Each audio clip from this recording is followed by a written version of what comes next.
This channel does not promote any violent, harmful, or illegal activities. All content provided by this channel is meant for an educational purpose only.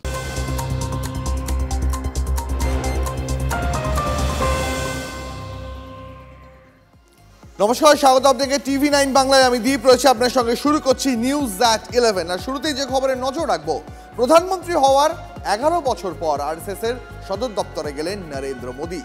সংঘ চালক মোহন ভাগবত এবং সংঘের প্রধান সাধারণ সম্পাদক ভাইয়াজি যোশীর সঙ্গে এক ফ্রেমে বন্দী হলেন।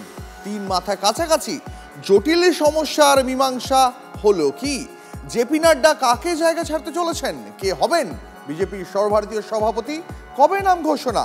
মোদীর নাগপুর সফরের পর কৌতূহল এখন চরমে। ভারতের কোনো মঞ্চে সচরাচর এই দৃশ্য দেখা যায় না, বিশ্বমঞ্চেও বিরল। নাগপুরের সংঘ ঘনিষ্ঠ চক্ষু প্রতিষ্ঠানের অত্যাধুনিক হাসপাতালের শিলান্যাসে যা দেখা গেল। সাদা পাঞ্জাবি পায়জামা পরে প্রথমে মঞ্চে এলেন সংঘপ্রধান মোহন ভাগবত। তাঁকে অনুসরণ করলেন প্রধানমন্ত্রী নরেন্দ্র মোদী। ভারতের সমাজ ব্যবস্থার সঙ্গে ছায়ার মতো মিশে রয়েছে আরএসএস। নিঃশব্দে চলে কল্পনাতীত কর্মকাণ্ড। সংঘপ্রধান হিসেব দিলেন, দেশের 1.5 লক্ষের বেশি সেবা পরিষেবা কর্মসূচি চালাচ্ছে সংঘ।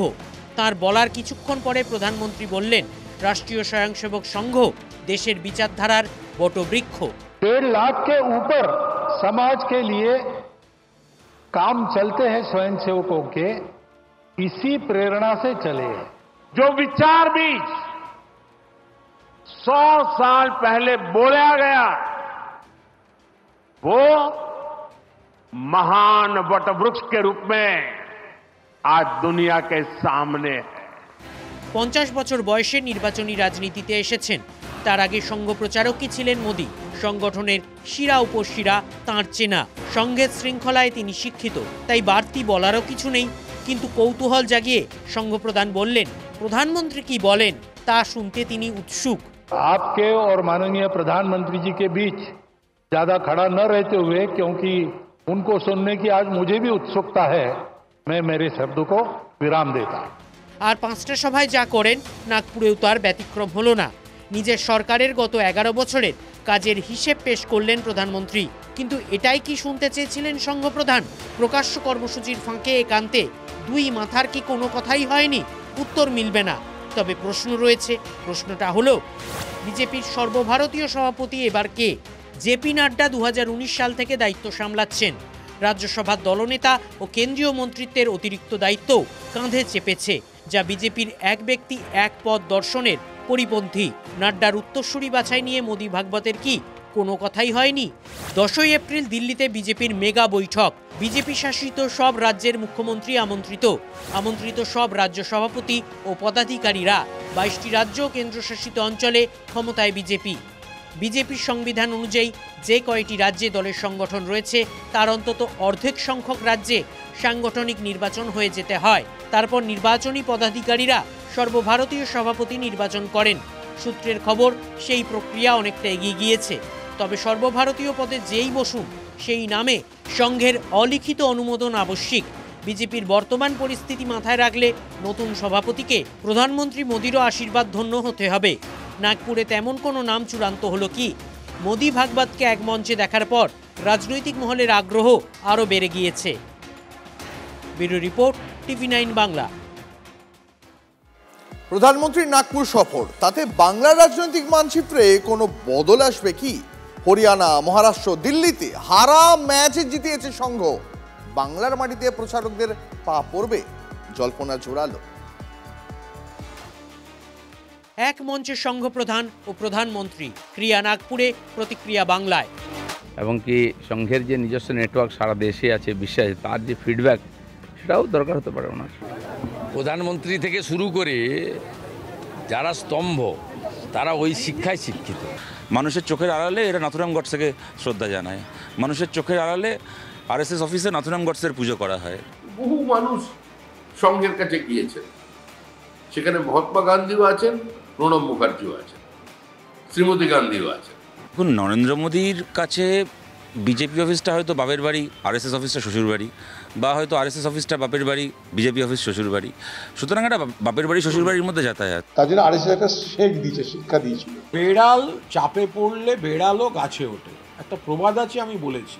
ভাব সম্প্রসারণ করা আমার কাজ নয়। লোকসভা নির্বাচনে আসন কমে গিয়েছিল, তারপর হরিয়ানা, মহারাষ্ট্র ও দিল্লিতে জিতে চমকে দিয়েছে বিজেপি। গৈরিক শিবির সূত্রে খবর, প্রতি রাজ্যেই হাজার হাজার সভা করেছে রাষ্ট্রীয় স্বয়ংসেবক সংঘ।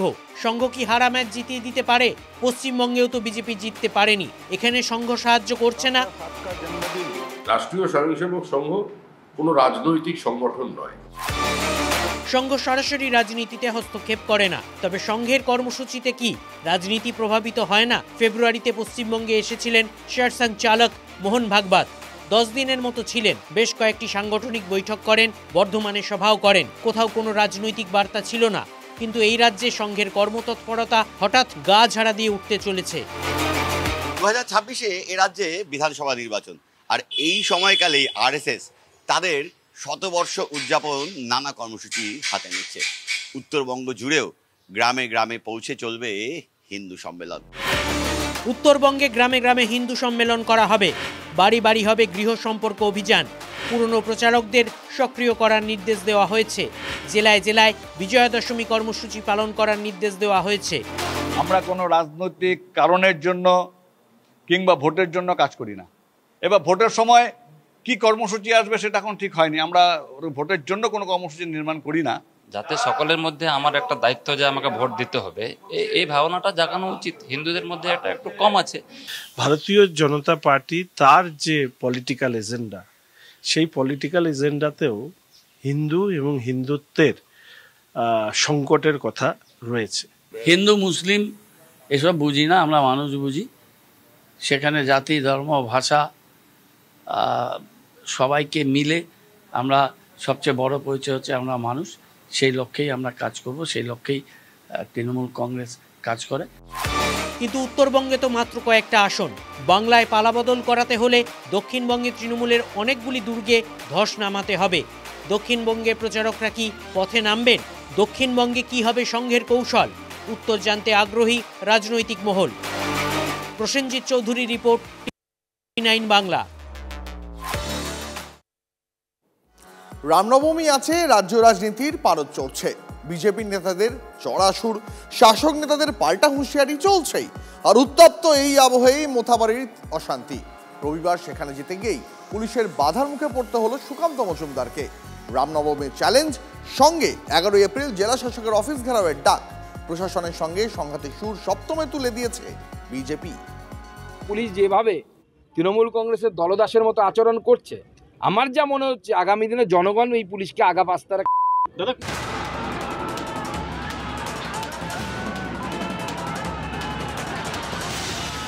সংঘাতের আবহটা ছিল, আশঙ্কাটা সত্যিই হলো।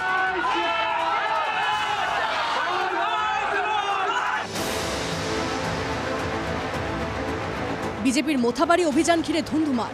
গোষ্ঠী সংঘর্ষে গত কয়েকদিন ধরেই অশান্ত মোথাবাড়ি। আক্রান্তদের পাশে থাকার বার্তা দিয়ে রবিবার পরিস্থিতি দেখতে যাচ্ছিলেন রাজ্য বিজেপি সভাপতি। 163 ধারা জারির যুক্তিতে প্রায় 10 কিলোমিটার দূরেই তাকে আটকে দেয় পুলিশ। ব্যারিকেডের সাদুল্লাপুর এলাকা কার্যত হয়ে উঠেছিল বাঁশের কেল্লা। বিজেপি নেতাকর্মীরা লোহার ব্যারিকেড ভেঙে ফেললেও পুলিশের তৈরি বাঁশের ব্যারিকেডে আটকে যান। এরপর সেখানে অবস্থানে বসে পড়েন সুকান্ত মজুমদার, খগেন মুর্মুরা। স্টেট হাইওয়ে ঘুরে বাঁশের কেল্লা তৈরি করেছে। এই পুলিশ তিতুমিরের বাহিনীতে পরিণত হয়েছে, যে তিতুমির হিন্দুদের খুন করত। আমি পুলিশকে বললাম যে আমি একা যাব, থানায় গিয়ে যারা আক্রান্ত তাদেরকে আপনারা নিয়ে আসবেন, আমি তাদের সাথে কথা বলবো। কিন্তু তবুও এই জিহাদি পুলিশ আমাকে অ্যালাউ করলো না থানায় যেতে। 37 করেছিল, তো 163 আছে, ওই অজুহাতেই করেছেন। কিন্তু বিজেপির সর্বস্তরের সাংসদ, বিধায়ক, নেতারা আমরা হিন্দুদের কাছে দায়বদ্ধ। ব্যারিকেডে বাধা। এরপর রাজ্য সড়কের উপর টায়ার জ্বালিয়ে বিক্ষোভ শুরু করে গেরুয়া শিবির। সদুল্লাপুরে সেই আগুন এই মুহূর্তে রাস্তার মধ্যে জ্বলছে, পেছনে রয়েছে ব্যারিকেড, এবং যেখানে এই রাস্তায় আগুন জ্বলছে তার বাঁ দিকে কাছে রয়েছে সদুল্লাপুর পুলিশ ক্যাম্প। মোথাবাড়ির অশান্তির দায় চাপিয়ে পাল্টা গেরুয়া শিবিরকে বিঁধেছেন মোথাবাড়ির বিধায়ক ও রাজ্যের মন্ত্রী সাবিনা ইয়াসমিন। তখন মোথাবাড়িতে শান্তি ফিরে এসছে, আজকে কেন আগুন লাগানোর জন্য সুকান্ত মজুমদার আজকে মাঠে এসছেন, মোথাবাড়ির মাটিতে আসছেন কেন? 3 দিন কোথায় ছিলেন? কেন মোথাবাড়ির মাটিতে শান্তির বার্তা দিলেন না? উনাদের আইডিওলজি হচ্ছে রাম নবমী পর্যন্ত তারা সাম্প্রদায়িক উস্কানি দিয়ে তারা তাদের মাটির শক্ত করার চেষ্টা করছেন। পুলিশ বিজেপি সংঘাত চড়ছে, সামনেই রামনবমী। হিন্দুত্বের পালে হাওয়া তুলতে আটঘাট বাজছে গেরুয়া শিবির। মোথাবাড়ি যাওয়ার পথে বাধা পেয়ে রামনবমী নিয়ে সুর আরো চড়িয়েছেন রাজ্য বিজেপি সভাপতি। যেভাবে আপনাদের রামনবমী প্রতিবার হয়, এবারও সেইভাবে রামনবমী করবেন। কোন বাপের বাটা আটকাতে পারে আমি সেটা দেখব। আগামী 11 তারিখ মালদা ডিএম অফিস ঘেরাও অভিযান বিজেপি করবে। 1000 হিন্দু বিজেপি কার্যকর্তা সেদিন ডিএম অফিসের ঘেরাও করবে। কেউ যদি উস্কানি দিতে যায় বলে প্রশাসন মনে করে, আটকে দিয়েছে, ঠিক করেছে। কোনো প্রতিনিধি দল উত্তরপ্রদেশ বা আসামে যাচ্ছিল, তখন যখন বাধা দেওয়া হচ্ছিল তখন মনে ছিল না। বিভাজনের রাজনীতি, বিজেপিরও তাতে আগ্রহ আছে, তৃণমূলেরও তাতে আগ্রহ আছে। তৃণমূলের নেতারা সেখানে থাকবেন, কিন্তু বিজেপির নেতারা সেখানে আসতে পারবেন না। বিভাজনের রাজনীতি। একদিকে মোথাবাড়ির অশান্তির আঁচ, অন্যদিকে রামনবমী ঘিরে উত্তাপ। হুঁশিয়ারির পাল্টা চ্যালেঞ্জ, রাজনীতির গনগনে আঁচে ফুটছে মালদা। মালদা থেকে শুভতোষ ভট্টাচার্যের রিপোর্ট, TV9 বাংলা। মন্ত্রীকে তোলা না দেওয়ায় পঞ্চায়েতের বিরোধী নেত্রীকেই বদলের অভিযোগ। রাজ্যে বস্ত্র প্রতিমন্ত্রী তাজমুল হোসেনের বিরুদ্ধে বিস্ফোরক অভিযোগ তৃণমূলের হরিশ্চন্দ্রপুর পঞ্চায়েতের এক সদস্যের। পুলিশের নাম করেও মন্ত্রীর বিরুদ্ধে তোলাবাজির অভিযোগ মন্দিরা দাসের। হরিশ্চন্দ্রপুর পঞ্চায়েতের সদস্য মন্দিরা দাসের আরও অভিযোগ, ক্ষমতার অপব্যবহার করে জেলায় দলকে দুর্বল করছেন তাজমুল হোসেন এবং তার ভাই জম্মু রহমান। মুখ্যমন্ত্রীকে চিঠি দিয়ে অভিযোগ জানিয়েছেন তিনি। মন্ত্রীর অবশ্য দাবি, মন্দিরা দাস তার বিরুদ্ধে মিথ্যে এবং ভিত্তিহীন অভিযোগ করেছেন। পঞ্চায়েতের বিরোধী দলনেত্রীর বদলে তাদের কোনো হাত নেই, প্রতিক্রিয়া মন্ত্রী তাজমুল হোসেনের। মন্ত্রীর ক্ষমতাটাকে অপব্যবহার করা হচ্ছে মন্ত্রীর ভাই জম্বুর রহমান। এদের কাছে টাকার ছাড়া কোনো গল্প নাই। এদের চাটুগিরি যদি আমার হাজব্যান্ড না করে আমাকে চেয়ার দিবে না, মোটা টাকা লাগবে। পঞ্চায়েত জিততে পারলো না, ব্লক জিততে পারলো, এরা শুধু টাকা ছাড়া কোনো কিছু বুঝে না, শুধু টাকা চাই। শুধু টাকা না দিলে এদের কোনো চেয়ার পাওয়া যাবে না। ভিডিওকে চাপ দিয়ে ফোন করে তারপরে কি চেঞ্জ করা হয়েছে। কারা চাপ দিয়েছে এইভাবে? কি হলো, জম্বুর রহমান। পুলিশের নাম করে এরা টাকা খায়। হরিশ্চন্দ্রপুর বিধানসভাটাকে শেষ করে দিয়েছে। এরভাবে চললে পরে হরিশ্চন্দ্রপুর পুরো শেষ হয়ে যাবে। দলকে ভালোবাসি, মুখ্যমন্ত্রীর কাছে আমরা নালিশ জানাবো। কিছু জানে না, মেম্বাররা 11টা মেম্বার মিলেমিশে ওরা করেছে। কালকে আমাদেরকে জানিয়েছিল, আমরা এসব সম্বন্ধে কিছু জানি না। ওরা আমাদেরকে বললো যে আমাদের 11টা মেম্বার বলে এক জায়গায় আমরা আছি, আমাদের এখন আমরা ওটাকে পরিবর্তন করতে চাই। ভাই তোমাদের ইচ্ছা, ওর সাথে কোনো সম্পর্কই নাই। আসল কথা হচ্ছে যে আমরা পূজনকে ভালোবাসি, পূজনের আছি, কোনো অসুবিধা আমাদের নাই। এটা হরিশ্চন্দ্রপুরে একটা হলো একটা পুতুল নাচ হয় না, ওরকম পুতুল নাচের মতো হয়ে গেছে। আমাদের ব্যাপার নাই।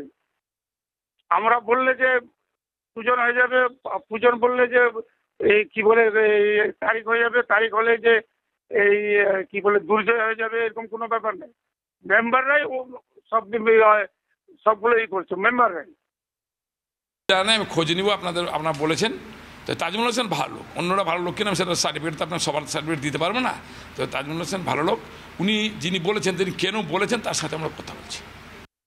এরা যে কাজ করে, সাধারণ মানুষের কাজ করুক বা যে কোনো কাজ করুক, এদের টাকার দরকার, শুধু টাকার বিনিময়ে কাজ করে।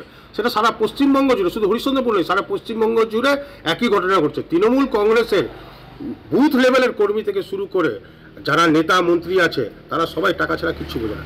এখন সেগুলো বহিঃপ্রকাশ হচ্ছে, তাদের দলেরই বহিঃপ্রকাশ করছে।